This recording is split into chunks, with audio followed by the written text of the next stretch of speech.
I learned two very important things this week. The first is that it's not pronounced Rathian, it's a Rathian. And the next is little bombs blow up a lot faster than big bombs. One bomb for you. And one bomb for you. And little bomb. And little bomb. Oh shit! Pidgey hunts! Welcome back to another Monster Hunter Journal where we document my entire first playthrough through Monster Hunter World. If you like that kind of stuff, be sure to subscribe and like the video.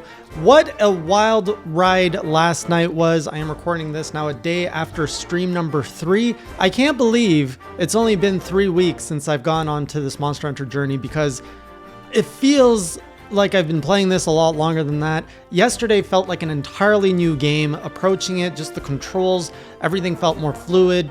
The game design was, well, maybe not the game design, but we went through so much story and they just threw so many new things at me. I'm just like, what game am I playing?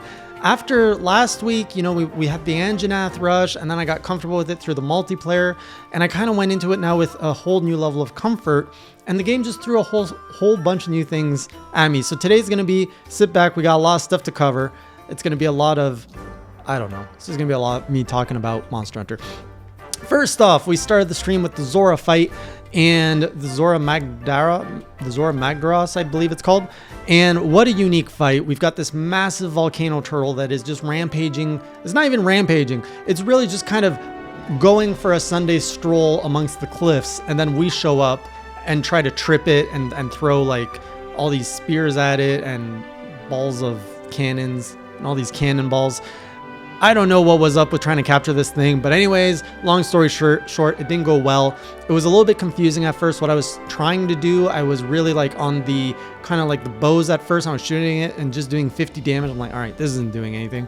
And then I learned that you have to go and load the cannons with cannonballs. But then after that, after all my cannons got destroyed, I learned all the NPCs load the cannons for you and you just need to run between the cannons and shoot them and you can actually redirect them, which would have saved me a lot of time if I actually knew that's what was supposed to happen.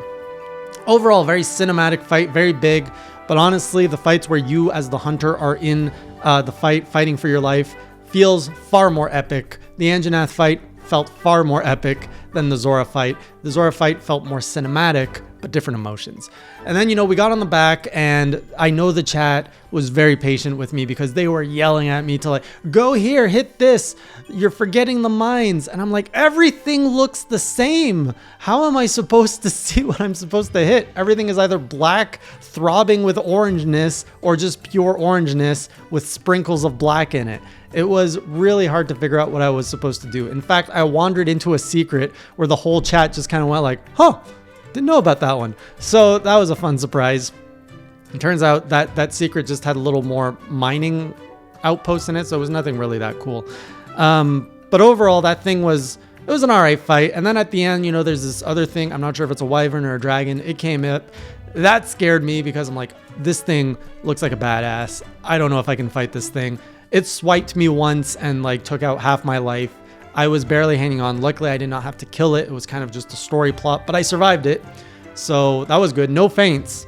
And oh, we discovered this new feature on the stream where we can actually have the audience guess and place bets before we do things. So we started that and most of the audience guessed correctly that I would not be fainting. And then there's 4 traders out there who have no confidence in me. So shout out to you 4 who voted against me. Overall, that was pretty much the Zorah fight. I was expecting more, honestly, but it is what it is. I guess the team spent like a year on that fight, which is crazy to me. They should have been designing more monsters for us to fight. The next thing is it happened to be the Winter Starfest when I logged in. It's happening for the next 2 weeks, which was exciting. I didn't know there were events still going on in this game. I guess this is like on a cyclical basis. So a lot of you who've played this for a while have probably already gotten everything. But I absolutely love the music. Like they've kind of recomposed a certain track that has more of like Christmassy feel to it. Everybody gets a new outfit. We put our handler in a new outfit. Classy got a little snowman outfit, which is just adorable. But I couldn't get the whole thing because I accidentally bought the bell on his back first, not realizing I could only buy 2 out of the 3 piece with my initial items that I had. So we got him his chubby body, so he's a little chubby snowman now, and we couldn't get him the headset. So instead we ended up with the Toby headset which is 1,000 times cuter. This classy cat, just don't even bother with me. Just watch the cat. The cat is the star. The cat is the one that's fighting all these monsters. The cat is the one that looks the best. Classy is the best cat. And then we got Poogie, who's got just as much of an adorable little outfit too. He is turning into a very adorable. He started off as quite the crassy pig, headbutting me because I didn't know how to pet him. But now he is just this little ball of love, was just jumping with so much like little bacon. He is both delicious and cute at the same time. Love that little pig. Then we discovered some lore, which this was interesting. So I was told to go into the House of Fives, which is in the guild section.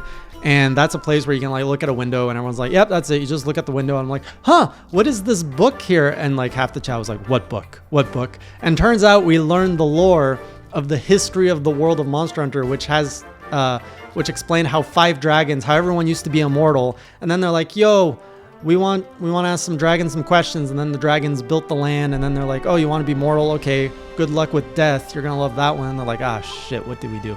So that's long story short. So that's cool that was something a lot of the chat didn't know about. And it was really cool to get that kind of piece of lore of the world. I know some of you were mentioning it in the comments of the last video. So we're learning more about this world. It's a fascinating world.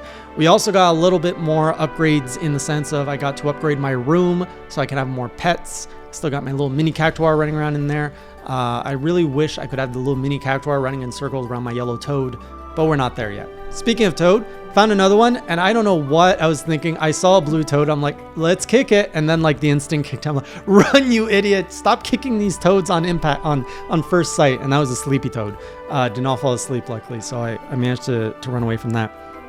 We unlocked a lot of new areas this past week, including the research base, which is like a second hub mid-world, which is just garbage. I really don't like it. You get less features there, and I don't understand why you would go there other than for like the story element. I love the whole fact that we're like raising this ship from wherever, but I also feel like they never really tried to get out of there. This is the first fleet, which sounds like, I think it's the first fleet. It sounds like they were wrecked and they were just chilling in this research base, and you show up from the 5th fleet and they're just like, yeah, I guess it's time we get out of here. You want to go hunt this thing and get some balloons? It's like they're hunters too.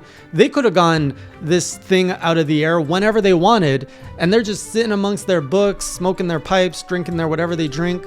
I don't think they wanted to move. So the fact that like they waited for whatever, I don't even know how often fleets come around, but man, these people were not in a hurry to get out of that spot.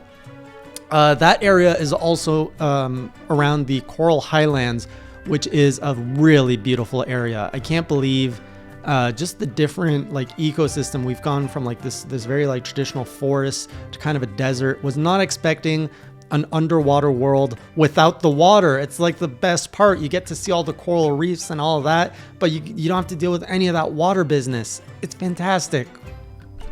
So it's really beautiful. I discovered the wiggler worms. Apparently there was a red queen that I don't even know what that was. And I didn't even know what a worm was at first. And I just like walked over it. So I missed my chance on getting a red wiggler, but we did get a blue one. So maybe a red one will spawn next time. We went through that and eventually we ended up in the pretty much the butthole of Monster Hunter. We discovered the Rotten Vale, which I jokingly said, this reminds me of like, it feels like we're inside a colon right now.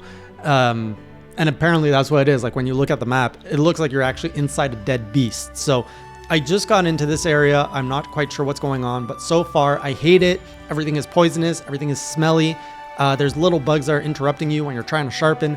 Just everything about this section screams garbage. I just don't like it. All you need is that fish monster that kind of looks like it has like a dick face, and put it in there. And I'm going to get to that in a moment. There was a clip where we re-encountered the fish monster from last time, and I saw it in a new light. All right, now to the good part. Let's get to the monsters. And I guess it's we, because a lot of people helped me. We went through 4 monsters this time. The first one was a Tsitsiyaku, which I prefer calling the tzatziki sauce monster. Some of you like to call it the paparazzi raptor. I get it. This was a really fun fight. I felt no threat because of its size, and I actually know how to control my character enough to know that I can pretty much get around him. He got me a few times with with his flash. He flashed me a few times. What a pervert. And I finally learned okay, you get a little setup that you can run, get out of the cone, and just keep smashing them. I've really started to get good at mounting every monster I fight. I've also gone pretty good at doing more elemental discharge, maybe not to the level that some of you guys say. I know some of you were saying, do it more. And then sometimes when they're on the ground and you just stab your switch axe, or no, wait, you guys want me to call it a swax? You shove that in their body and then you're just and you just kill them like that. Yeah, we're doing lots of that. And I captured it. So that's another cool new thing. Last week on the multiplayer stream, I was learning how to capture. I was really uncomfortable on how to do it. This time I captured, I think, 3 or 4 monsters. Do not pay attention to the counters on screen because my counter mechanic was broken. So we were not able to increment any of the counters live, but I'm gonna fix that for the next stream.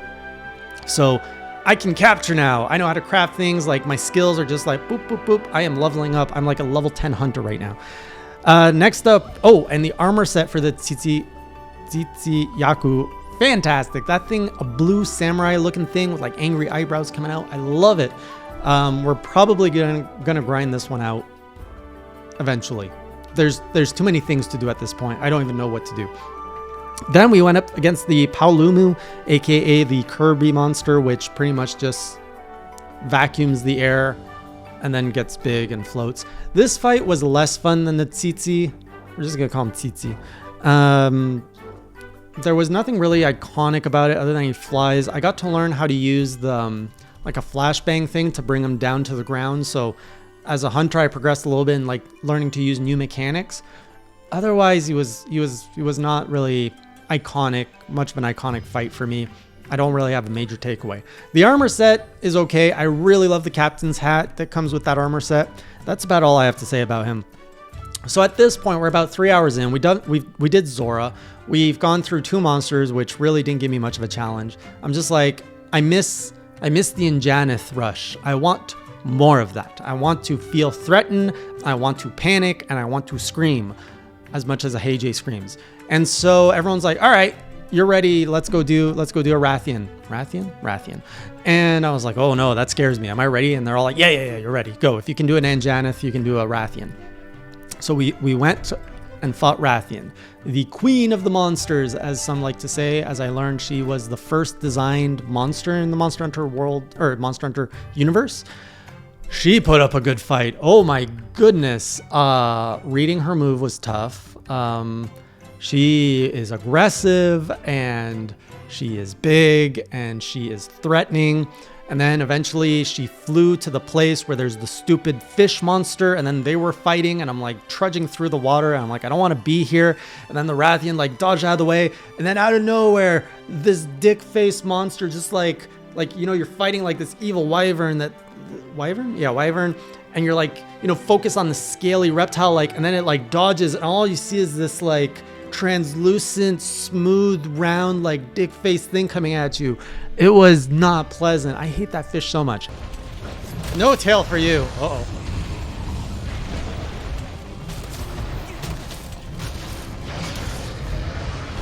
Whoa! That thing looked like a big dick coming at me. That was scary. Anyways, I ignored the fish, got over my dick fear, and the Rathian pretty much took care of it. It got scared, it ran away. Meanwhile, I'm hacking away on the tail. We got the tail off. That helped a lot. I was getting a little bit more familiar with her. She caused me a faint, which props to her. That was deserved. That was a noob. I deserved it. And then eventually she fell asleep, and I'm all right, I'm going to bomb her. And that's where we got this fantastic scene of me not knowing how little bombs worked. Now we know. She almost made me faint a second time. It was getting really rough in that tight corner. So I'm oh, we got to take the fight out of here. And I lured her out to a wider area so I wouldn't get destroyed in that cramped area like Anjanath did to me. And we won. It felt great. It was a good rush. And the armor, I was disappointed because the armor is a very classic knight armor with a nice little Monster Hunter touch to it. I don't think I'm going to wear it, but it's a cool looking armor set.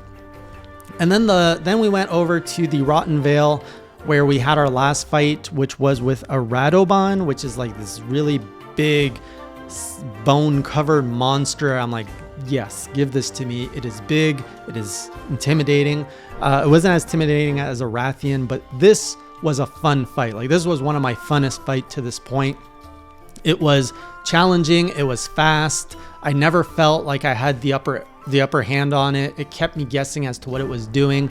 I was getting a lot more comfortable. I know a lot of people were telling me, switch to your sword mode, switch to your sword mode. I really do like a balance of the axe and the sword. So I was like bopping my axe against the side a few times in succession, which would eventually break the bone. And I'm like, oh, I love that. And then when the nice meat, tender meat was exposed, I'm like, all right, sword time. And then I'm like slash, like brrr.